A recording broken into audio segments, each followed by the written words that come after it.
বিজেপির জেলা সভাপতির নামে মার্বেল ও টাইলস নিয়ে বিজেপির পার্টি অফিসে দেওয়ার নাম করে নিজের বাড়িতে বসানোর অভিযোগ উঠল। টাকা চাইতে গেলে তাকে হুমকি দেওয়ার অভিযোগ টাইলস ও পাথরের দোকানের মালিকের। এই প্রসঙ্গে রাজ্য বিজেপির মুখপাত্র প্রফেসর দীপঙ্কর সরকার কি বললেন দেখে নেব। বসিরহাট থেকে সুকান্ত দাসের report, crime press Bengal news. এবার বলবো যেটা হচ্ছে বসিরহাট বিজেপির সাংগঠনিক জেলা সভাপতি তাপস ঘোষ কেন্দ্রীয় কার্যালয় সংস্কার নাম করে বসিরহাটে এক প্রতিষ্ঠিত ব্যবসায়ীর কাছ থেকে পাথর নিয়েছেন এবং প্রায় ৭৭,০০০ টাকা পাচ্ছেন না। ওই ব্যবসায়ী আপনাদের রাজ্য সভাপতি ডক্টর সুকান্ত মজুমদারকে লিখিতভাবে অভিযোগ দায়ের করেছেন। এই বিষয়টা আপনি দলের মুখপাত্র হিসেবে কি বলবেন? দেখুন, এই ব্যাপারটা তো আমি সঠিক জানি না, আমার পক্ষে মন্তব্য করা একেবারে সমীচীন নয়। দলের যারা উচ্চ নেতৃত্ব এবং কি কারণে কি হয়েছে সেটা ভালো একটা বলতে পারবেন, কিন্তু এই দলের বিরুদ্ধে চক্রান্ত কিনা ব্যবসায়ী সেটাও ভাবতে হবে। এটুকু বেশি আমি আর কিছু বলতে পারছি। আর যদি এইটা ঠিক হয় তার দল কি ব্যবস্থা নেবে?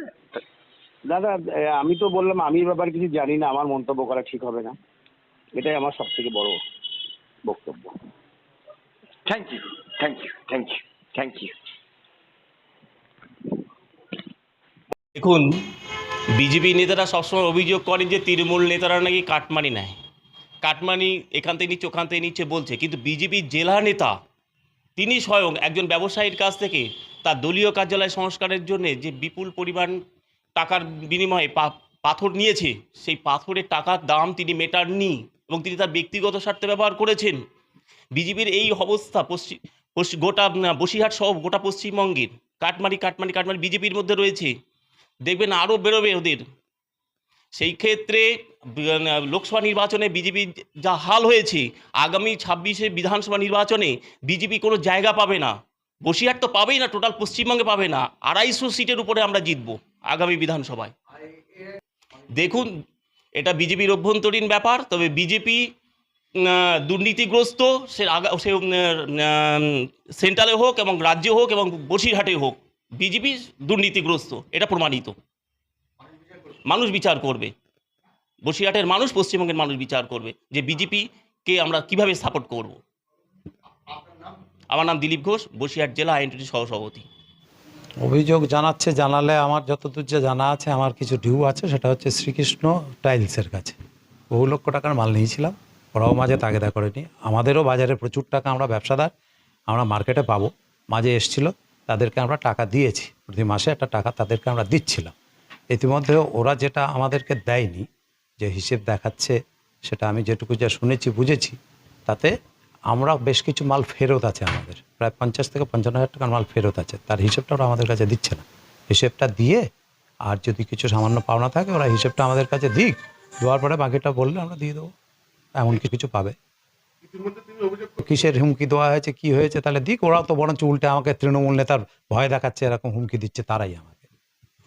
তা হুমকি দিলে তাহলে ওরা আইনগত হুমকি দিলে, তাদের কাছে যদি প্রুফ থাকে তা ব্যবস্থা নিক, কি হুমকি দিয়েছে সেই কি জানালো, সেটা তাদের ব্যাপার, আর আমার কোনো বিষয় নেই, এই বিষয়ে আমার কিছু বলার নেই। তারা হুমকি দিচ্ছে বলেনি তো, আমি কাতে চেয়েছে প্রকারান্তরে, কেন আমি কেন অভিযোগ করতে যাব? ও কি বললো মৌখিক বিষয়ে আমি গুরুত্ব দেবো না তো, মৌখিকভাবে কি বললো না বললো আমি তাতে তৃণমূল নেতাদের আমি দায়ী করবো কেন? ও ব্যবহার করা, তাদের নাম ব্যবহার করার চেষ্টা করেছে আমাকে। উনি প্রথমে পার্টি সোর্সে, উনি একটা পার্টি সোর্সে দেখিয়ে বলে পার্টি অফিসে এরা মালটাল লাগবে, তারপরে মালপত্র নেওয়ার পরে জানতে পারি যে উনি ওরা ফ্ল্যাটে লাগাচ্ছে।